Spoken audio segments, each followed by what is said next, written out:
انسان کی ساری خواہشیں جو اس کے دل میں ہوتی ہیں پوری نہیں ہوتی۔ جب ہم چھوٹے تھے تو بابا کے ساتھ ریل کا سفر کرتے تھے تو لوگ ریلوے کی ڈائننگ کار سے کھانا منگا کر کھاتے تھے۔ وہ بہت ہی ہمیں اچھا لگتا تھا اور ہم کھانا گھر سے لاتے تھے۔ لیکن جب ہم بابا سے پوچھتے تھے کہ ہم کیوں کھانا گھر سے لاتے ہیں، ہم یہ کھانا کیوں نہیں کھاتے، تو بابا کہتے تھے یہ امیر لوگ کھاتے ہیں، ہم افورڈ نہیں کر سکتے۔ پھر ہم امیر ہو گئے، ہم نے ڈائننگ کار سے کھانا منگوایا تو ان لوگوں نے اپنا گھر کا کھانا صحت کے لیے نکال کے کھانا شروع کر دیا اور کہنے لگے یہ کھانا صحت کے لیے اچھا ہوتا ہے۔ ہماری تو دل کی دل میں ہی رہ گئی نا۔ پھر جب ہم چھوٹے تھے کوئی کپڑا پھٹ جانا تو ماں نے سی دینا یا بابا نے بازار سے رفو کروا کے لے آنا، تو ہم نے اسے چھپاتے رہنا جب بھی کہیں جانا، اور امیر لوگوں نے کبھی بھی رفو کروا کے کپڑے نہ پہننے۔ پھر ہم امیر ہو گئے اور ہمارے پاس بہت سارے کپڑے آ گئے اور ہمیں رفو کرانے کی ضرورت نہ رہی، لیکن امیر لوگ بہت مہنگے داموں پھٹے ہوئے کپڑے لے کر پہننے لگے۔ ہماری تو دل کی دل میں ہی رہ گئی نا۔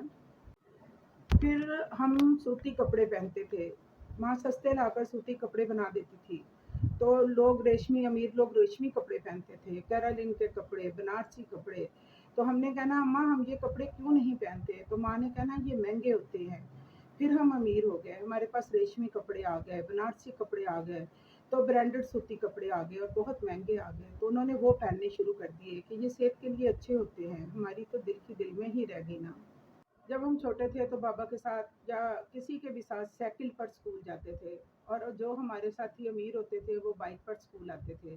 پھر اللہ کا کرنا ایسا ہوا کہ ہم نے بھی موٹر سائیکل لے لی تو انہوں نے گاڑی لے لی، ہم نے گاڑی لی تو انہوں نے بڑی گاڑی لے لی۔ پھر جب ہم نے بڑی گاڑی لی تو وہ سائیکل پر آنے لگے، کہنے لگے صحت کے لیے اچھا ہوتا ہے سائیکل چلانا۔ ہماری تو دل کی دل میں ہی رہ گئی نا۔ ہم اسکول جاتے تھے، استاد کسی بھی بات پہ ہمیں مار سکتا تھا، انہیں والدین کی پوری حمایت حاصل ہوتی تھی، ہم گھر آ کر بھی نہیں بتا سکتے تھے کہ ہمیں ٹیچر نے مارا ہے۔ ہم نے سوچا ہم بھی پڑھ لکھ کر ٹیچر بنیں گے اور خوب روب جمائیں گے اور نالیک بچوں کو خوب ماریں گے۔ لیکن جب ہماری باری آئی تو ایک سلوگن آ گیا، مار نہیں پیار۔ اب بچے کو ہم ہاتھ بھی نہیں لگا سکتے حالانکہ ہم ٹیچر ہیں۔ ہماری تو دل کی دل میں ہی رہ گئی نا۔ تو اس لیے دو وقت اور دو چیزیں کبھی بھی ساتھ نہیں چلتی۔ جو وقت ہوتا ہے ہمیں اسے ہی انجوائے کرنا چاہیے، کسی کے ساتھ اپنا مقابلہ نہیں کرنا چاہیے، کیونکہ کبھی بھی ایسا نہیں ہوتا کہ وقت آپ کے مطابق چلے۔ اس لیے اپنے وقت کو، اپنی چیزوں کو اس حال میں ضرور انجوائے کرے، ورنہ آپ مستقبل کا سوچتے سوچتے حال کو بھی انجوائے کرنا بھول جاتے ہیں۔ شکریہ۔